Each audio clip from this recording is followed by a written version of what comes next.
नमस्कार दोस्तों। क्या ममता बनर्जी बच जाएंगी? क्या अरविंद केजरीवाल बच जाएंगे? क्या और तमाम सारे वो मुख्यमंत्री जो कुर्सी पर बैठे हुए हैं और विपक्ष में हैं, इंडिया गठबंधन में हैं, वो बच जाएंगे? ये सभी जेल जाएंगे?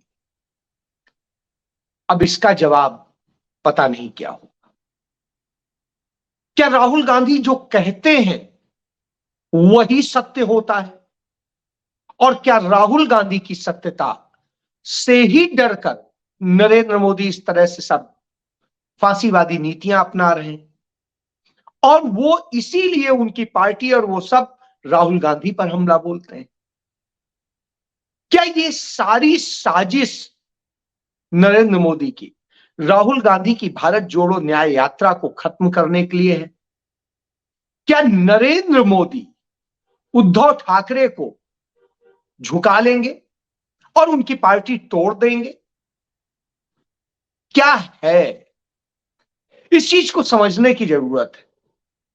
तो सबसे पहली बात, ममता बनर्जी ने कहा कि यदि मुझे गिरफ्तार किया तो मैं तो किसी तरह से छूट जाऊंगी। किसी तरह क्या होता है? छूटने के लिए हर कोई एक ही तरीका है कि यदि गिरफ्तार होगा तो अदालत से जमानत होगी, अदालत में ट्रायल चलेगा। एक तरीका।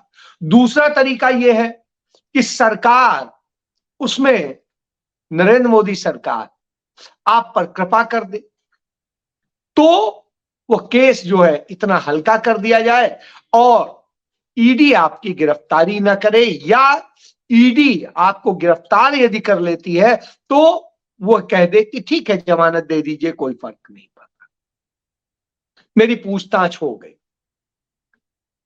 और फिर जैसे तमाम सारी फाइलें गायब हो जाती हैं और पता नहीं उसकी जांच कहां चली जाती है, वैसे ही हो जाएगा। क्या कहना चाहती हैं? वो कहती है कि लोकसभा चुनाव के पहले तमाम विपक्षी दलों के नेताओं को गिरफ्तार करके जेल में डालने का है और जहां जहां विपक्षी दल हैं, उनकी सरकारें हैं, वो सब भ्रष्ट हैं, और जहां भारतीय जनता पार्टी की सरकारें हैं वो सब संत महात्मा हैं। सवाल जरूर है कि यह बात कोई भी सोच सकता है, क्या सचमुच ऐसी स्थिति है?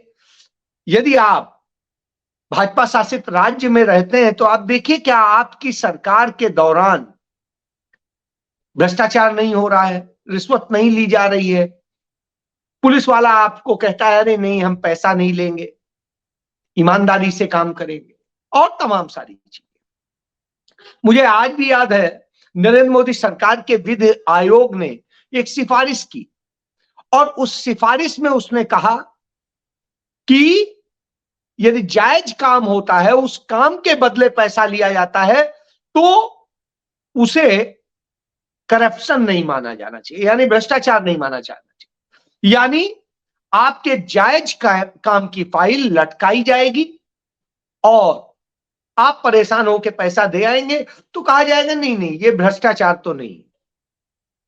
अब आप इससे समझ सकते हैं कि इस तरह की जब सोच हो और दूसरी तरफ आप कहे भ्रष्टाचार में गिरफ्तार कर रहे हैं, आपने आदिवासियों की अस्मिता को ललकारा है।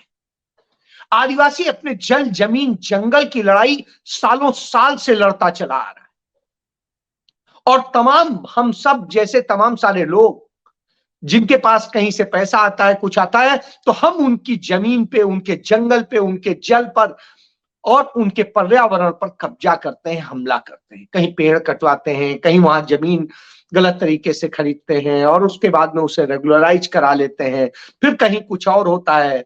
इस तरह के तमाम खेल होते आए। कई बार हम किसी आदिवासी के ही नाम से जमीन खरीद के और उसके बाद में उसका खेल करते हैं।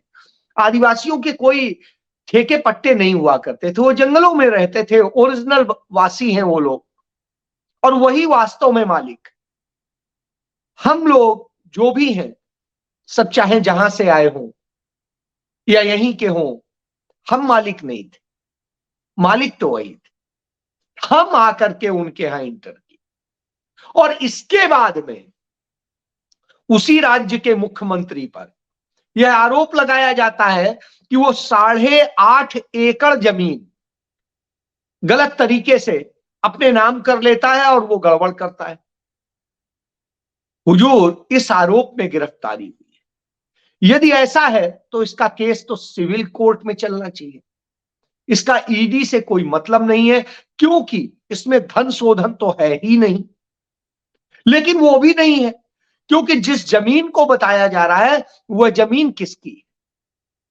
वह जमीन न बिक सकती है, न ट्रांसफर हो सकती है, न कुछ हो सकता है। तो साहब, वो हेमंत सोरेन की कैसे हो गई? और जो उनके पास से कोई संपत्ति ऐसी बरामद नहीं हुई।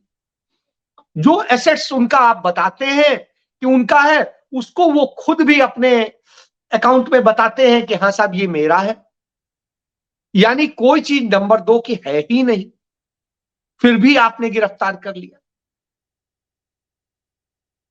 तो वही ममता बनर्जी की बात, क्या वो बच निकलने के लिए, जेल जाने से बच जाएंगी, निकल जाएंगी, छूट जाएंगी, तो क्या वो भारतीय जनता पार्टी के साथ में कोई डील करने जा रही है?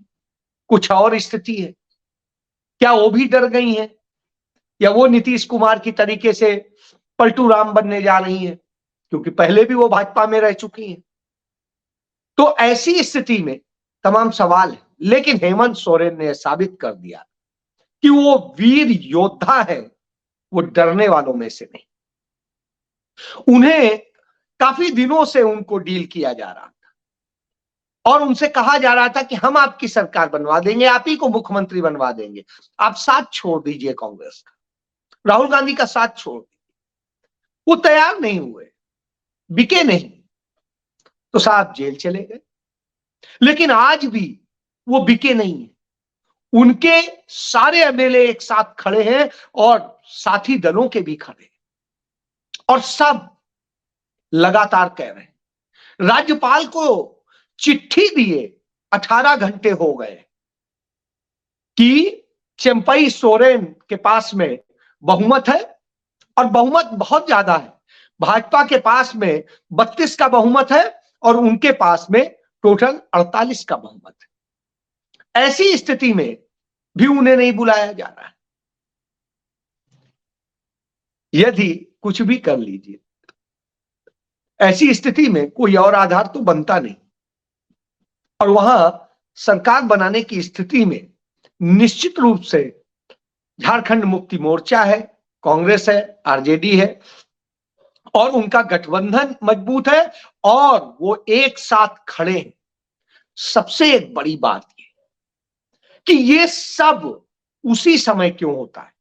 आप याद करिए, मणिपुर में राहुल गांधी चले तो साहब किस तरीके से मुरली देवड़ा के बेटे को एकदम से तोड़ करके ला करके मिला लिया गया, और शोर मचा रहे, वो तो जोड़ने निकले हैं, न्याय देने निकले हैं, वो तो टूट रही है।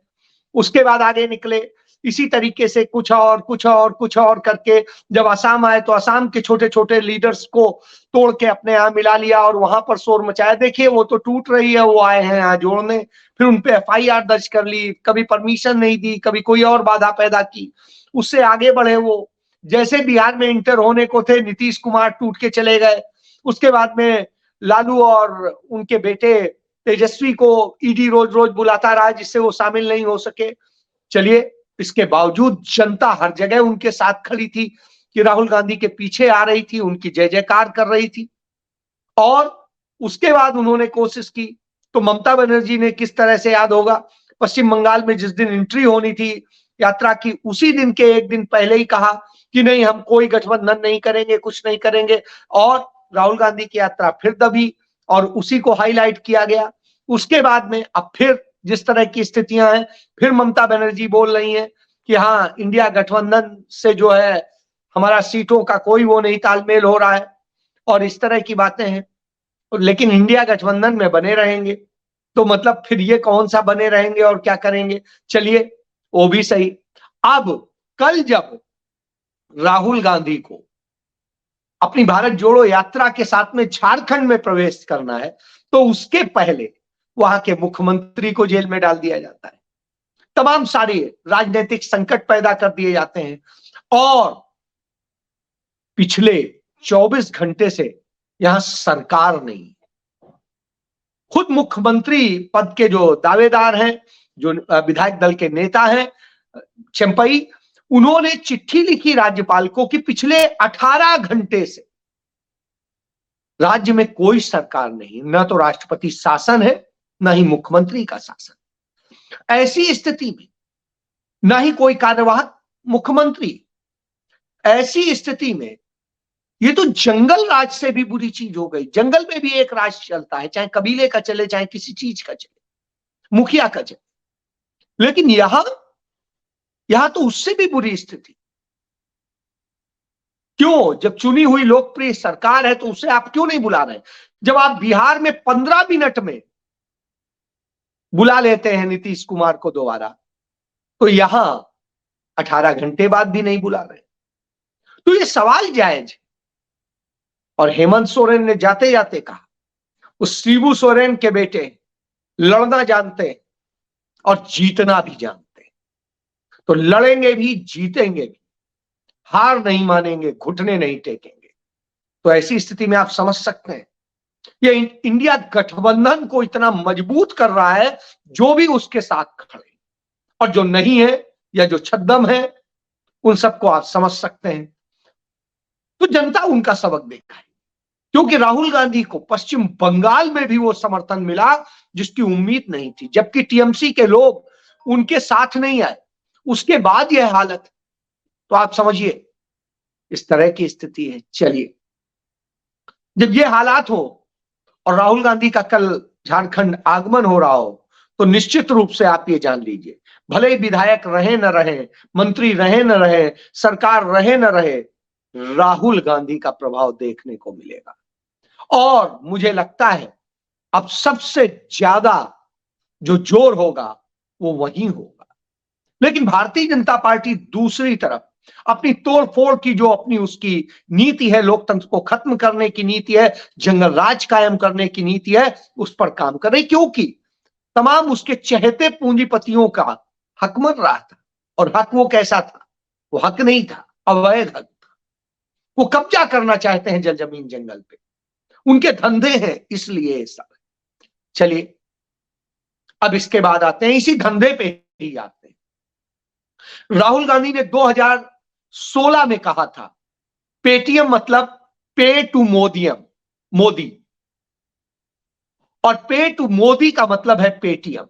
और उन्होंने बताया था कैसे कैसे ये कंपनी किस किस तरीके से चाइना की मदद से बनी है, और किस तरीके से यह जो पूरा ट्रांजैक्शन होगा, जिसमें आज हमारे देश के, आप ये सोचिए, जिसमें 100 करोड़ अकाउंट हो चुके हैं पेटीएम के, और 100 करोड़ अकाउंट हो गए हो जिसके, वो कंपनी इतने सालों से फर्जी तरीके से बैंकिंग का काम कर रही थी, फर्जी तरीके से।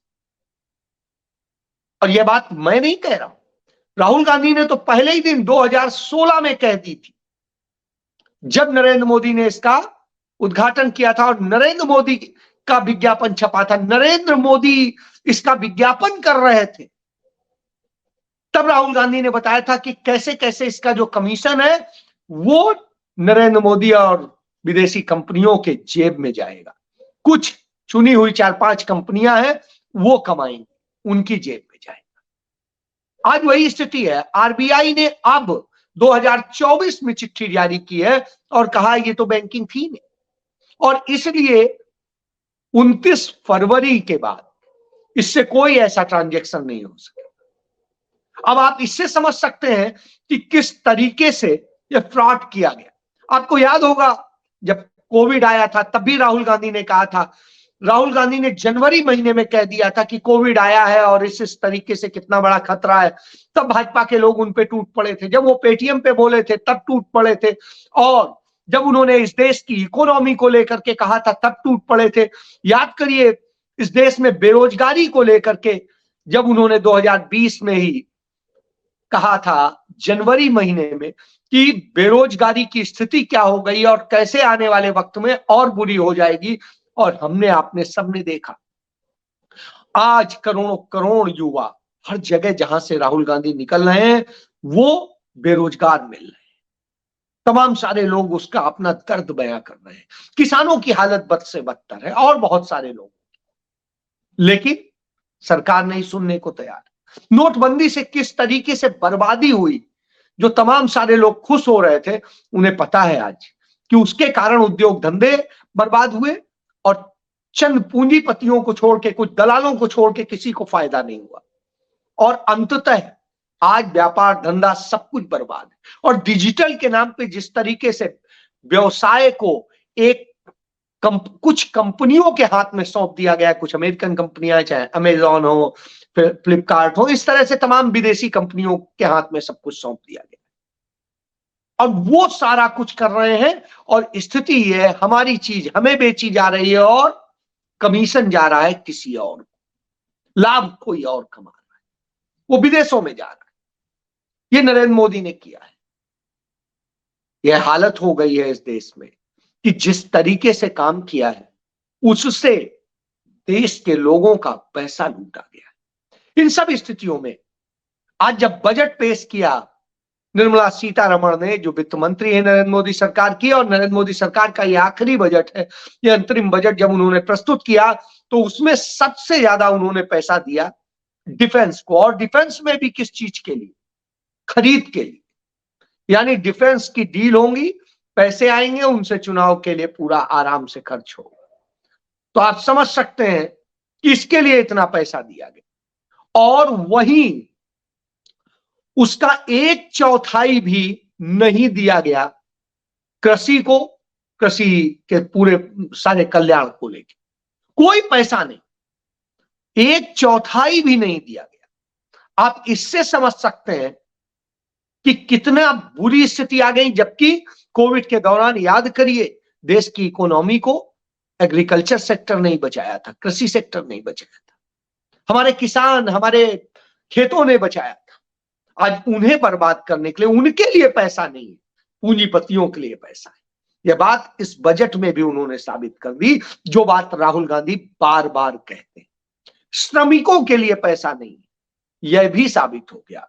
और झूठी जीडीपी का जो आंकड़ा बताते हैं साहब, जो वैश्विक मानदंड है उसके मुताबिक यदि देखेंगे तो भारत की इस समय जीडीपी की जो रफ्तार है वो 3 से 4% के बीच में, जो कि 2014 तक होता था आंकड़ा उसके मुताबिक। लेकिन मानदंड अपने बदल लिए इंटरनली, और हिंदुस्तान के अंदर उसको 7% दिखाने के लिए जिस तरह से ड्रामा किए हैं वो हमारे सबके सामने है। इस देश की जीडीपी को यदि आप कहते हैं कि आज 3 ट्रिलियन से ऊपर हो चुकी है, तो कैसे हो चुकी है? क्योंकि 2.5 ट्रिलियन तो इस देश पर कर्ज हो चुका है, 2.5 ट्रिलियन। यानी हिंदुस्तान की जीडीपी क्या है आप समझ सकते हैं, 2.5 ट्रिलियन कर्ज और टोटल 3 ट्रिलियन से कुछ ज्यादा। तो देश को इस हालत में ला करके ढकेल दिया है।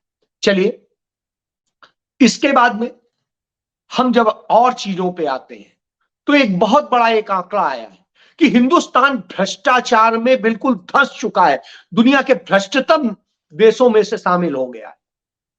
याद करिए, यही सरकारें हैं, नरेंद्र मोदी हो या दूसरे हो, आम आदमी पार्टी हो और इनके लोग हो, यही सब शोर मचाते थे कि कांग्रेस सरकार बड़ी भ्रष्ट है, ये है वो है, जाने क्या क्या कहते थे। उस समय भारत 76वें नंबर पे था, 76 नंबर पे, और आज आकर के 93 नंबर पे आ गया। यानी दुनिया के सबसे भ्रष्ट देशों की श्रेणी में शामिल हो गया नरेंद्र मोदी के शासनकाल में। यह सत्य है। तो जब यह दशा हो तो आप समझिए, जो भ्रष्ट है वो दूसरों को भ्रष्ट बना करके जेल में डाल रहे हैं। तो इस तरह की राजनीति, इस राजनीति में बर्बाद किया जा रहा है आपको, हमको, सबको। तो ऐसी स्थिति सरकार से, ऐसी सरकार से लड़ना है तो इसके लड़ने के रास्ते निकालने पड़ेंगे। चंडीगढ़ में कांग्रेस पार्टी के युवा विंग ने अपने साथियों के साथ मिलकर के आज सड़क पर उतरे और उन्होंने प्रोटेस्ट किया उस जो व्यवस्था के खिलाफ जो लोकतंत्र की हत्या करता है, जिसने मेयर चुनाव में हत्या की और अब कांग्रेस पार्टी का जब कल राहुल गांधी पहुंचेंगे झारखंड, तो झारखंड में बिगुल बजेगा और भारतीय जनता पार्टी को उखाड़ फेंकने की पूरी तैयारी है। और निश्चित रूप से नरेंद्र मोदी का यह कृत्य उन्हें ले डूबेगा। अब जनता इसका जवाब देगी, कोई और नहीं। और राहुल गांधी के ऊपर हर किसी का भरोसा पक्का होता चल रहा है। यही डर है, इसी डर के कारण नरेंद्र मोदी ईडी, सीबीआई और सारे खेल कर रहे हैं, राजनीतिक खेल कर रहे हैं। तो आप जितना जल्दी समझें और समझाएं, आगे जान लीजिए। राहुल गांधी तो हर बार पहले ही बता देते हैं, क्योंकि जो पढ़ा लिखा होता है वो जानता है क्या इफेक्ट होगा।